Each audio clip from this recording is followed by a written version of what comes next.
Hi, my name is Avrum Rosensweig. How you doing? I'm calling this segment tonight. It's just me, and I'm calling it The Catcher in the Rye, Guidance for Finding Your Path. I think a lot about people who haven't found the purpose and meaning in their lives. And it's something that I take very seriously and that I try my best to impart to such individuals the potential to do so. I try to do it on my shows, the Avrum Rosensweig show, as well as Parsha and Prose with Rabbi Shlomo Gemara. If you haven't watched the shows, give it a watch because I think they're good. I think they're compelling. I think they're inspirational. So tonight, what I'd like to do is I'd like to read a story to you, which was produced by AI, artificial intelligence. So I'm playing with that quite a bit for both my shows, and I'm having a good time with it. I think that it's produced a lot of really interesting stuff. I've been told by Rabbi Gemara that while it may be good, it lacks soul. Now that could be. That could be. I'm not exactly in sync with his thoughts, but you tell me. The story is called The Unexpected Melody. And again, it's all about somebody find a groove. In a quiet town nestled between rolling hills and a dense forest lived a young woman whose name was Clara. For as long as she could remember, Clara had felt adrift like a leaf caught in a gentle current. She saw her friends and family discover their passions. Her brother was a talented artist, her best friend a gifted baker, but Clara struggled, and she did, to find her own path. Every day she tried something new. She took up knitting, but her scarves always turned out lopsided. She attempted painting, but her landscapes were more abstract mess than a masterpiece. And even though she enjoyed these activities in the moment, nothing felt quite right. Clara was beginning to feel that she would never find her true gift. One chilly autumn afternoon, Clara wandered into the town's old bookstore. It was a quaint place with a creaky wooden floor and shelves overflowing with books of every kind. Clara loved the store's cozy atmosphere and often visited to escape worries. As she pursued shelves, a dusty leather bound book caught her eye. It was titled The Forgotten Melodies. Intrigued, Clara opened it to find a collection of old folk songs and their histories. The book was filled with stories of how these melodies had been passed down through generations, carrying the emotions and experiences of those who had sung them. Clara was fascinated. She had never thought much about music, but there was something captivating about the idea of these melodies being a bridge between the past and the present. She took the book home and began to read it cover to cover. As the days passed, Clara found herself humming the tunes from the book. She was enchanted by the rhythms and the lyrics, and she couldn't get them out of her head. One evening, feeling particularly inspired, she decided to try something new, and Clara began to sing. She wasn't sure if she was any good, but it did feel right. Her voice was gentle and soothing, with a natural resonance that matched the old folk songs that she loved so much. She continued to sing in private, slowly gaining confidence. One day, she decided to share her newfound passion with her family. They were astonished by her beautiful voice and the way she brought the ancient songs to life.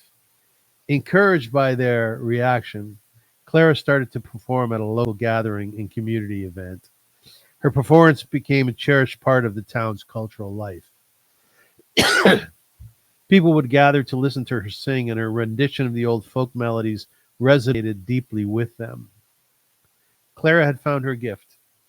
She was a singer, a keeper of forgotten melodies that had touched her heart and now touched the hearts of others. In the end, Clara realized that her gift had been within her all along, waiting to be discovered. It wasn't in the knitting needles or the paintbrushes, but in the melodies she had unearthed and embraced. I understood now that finding one's gift isn't always about searching for something extraordinary. It's about recognizing and nurturing the spark that lies within. That was a good story. What'd you think? I like it because, in essence, it really speaks to the secret of somebody finding their passion, the thing that makes them feel as if they're in life's zone. It's fascinating when you do, because you lie in bed at night, and rather than having these existential thoughts or curiosities, well, what is my reason for existing? What happens is you think about that thing. You think about, as Clara would, her music, and how to enhance it, how to embellish upon it, how to make it better. And so your mind goes into completely a different place, into a creative place. And over time, you start to realize and recognize, wow, I can do this in so many different ways. I can sing in so many different places, not only in my shower, in my car, but I can go to open mics in Toronto, in Montreal, in Vancouver, if you live in Canada, in New York City, Baltimore, Cleveland, and you start to share it with people. And as you do, you start to realize that there are many people out there who will also embrace your passion. So it becomes a symbiosis, and life becomes more of a community because people will embrace you when you have a passion. I remember when I first started Via Hafta, it's a organization here in Toronto that helps the impoverished and the homeless, and we used to do international work in places like Guyana and Zimbabwe. I was on fire, man, just on fire, especially the first 5 years. It was my honeymoon, as they call it. And my thoughts were so ripe, and they came furiously. And I would think about what other country could we work in to help individuals who are in need of medical care, as we did in Guyana and Zimbabwe. What could we do here at home in order to bring out the creativity of others? And what happened at Via Hafta was that we launched a creative writing contest for the homeless. We had an art show for those individuals who live on or near the street. And eventually we started a school for the homeless. And it was fascinating, just fascinating.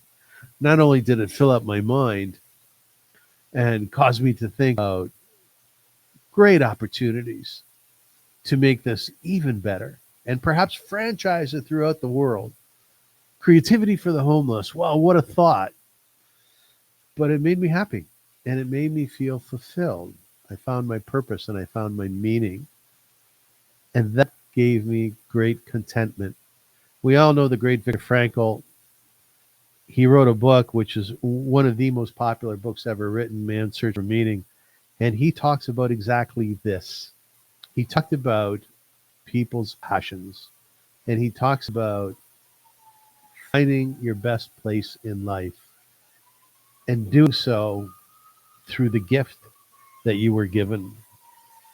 Some people believe it came from God. Some people believe it's just inherent to us through our DNA, whatever. Doesn't really matter, does it?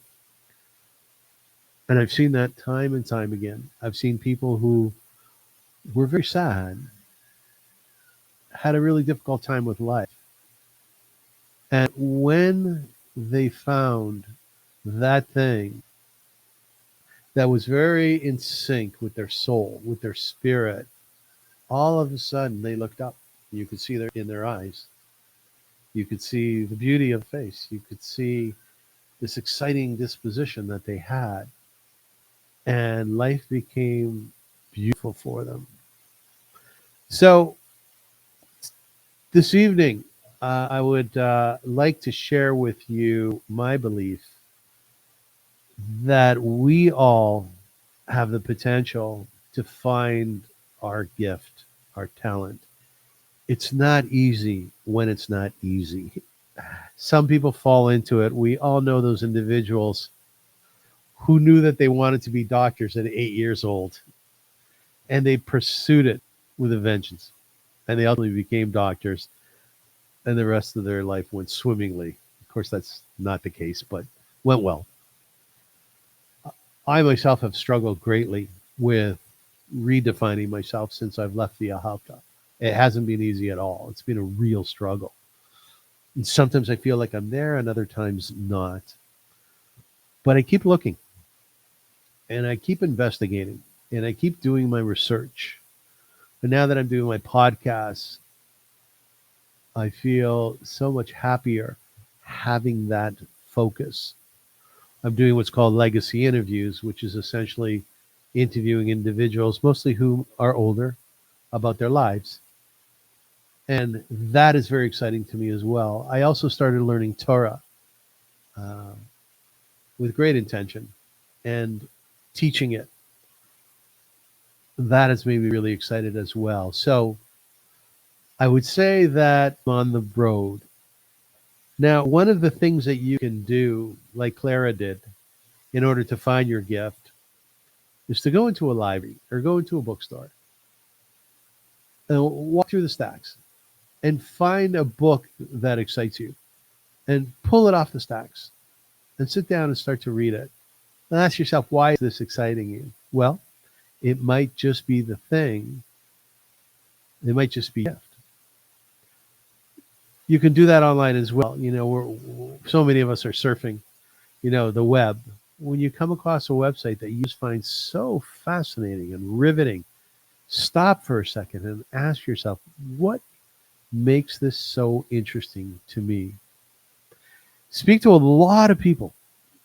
Speak ad nauseum when you're out there to individuals who you sense are on their journey, and ask them how they got there. Ask them what compelled them to give so much time in a particular area to a particular subject or issue. And consider that that might work for you as well. In short, I do think life is better when we find our passion, when we discover our purpose and meaning. Behind me, you'll see a picture that I painted a few years ago. Sometimes I call it the creatures or the birds. I change the names of my pictures all the time, and it's very confusing. And I look at it, and I really, really get excited about the fact that I painted that. It makes me think, wow, Avrum, way to go, man. That is very beautiful. It's so nice to recognize an accomplishment of your own and to pat yourself on the back for it and to be honest with yourself about who you are and what you're able to create. I like that picture, and I am so happy. I'm so spirited. I'm so inspired by myself, by the fact that I painted it. Find that place. It's a beautiful place. And if you need more advice on this, feel free to email me. I'm at avrum.rosensweig@gmail.com. I think about this a lot, and I think it's something that is extraordinarily important in terms of creating our best life. So, like Catcher in the Rye, you'll see it at the bottom of the screen. The character in Catcher in the Rye tried to find himself, right? That was the essence of the book, and every teenager who's ever existed in a given place has read that book and relates to it, because the struggle of being a person, a teenager. But this can carry over to other times in our life. Find purpose, find your meaning. It'll make you really, really happy. It'll give you a lot of purpose and meaning. And when you do, let me know. So thank you very much for listening. I'm very grateful, and I know that you can do it.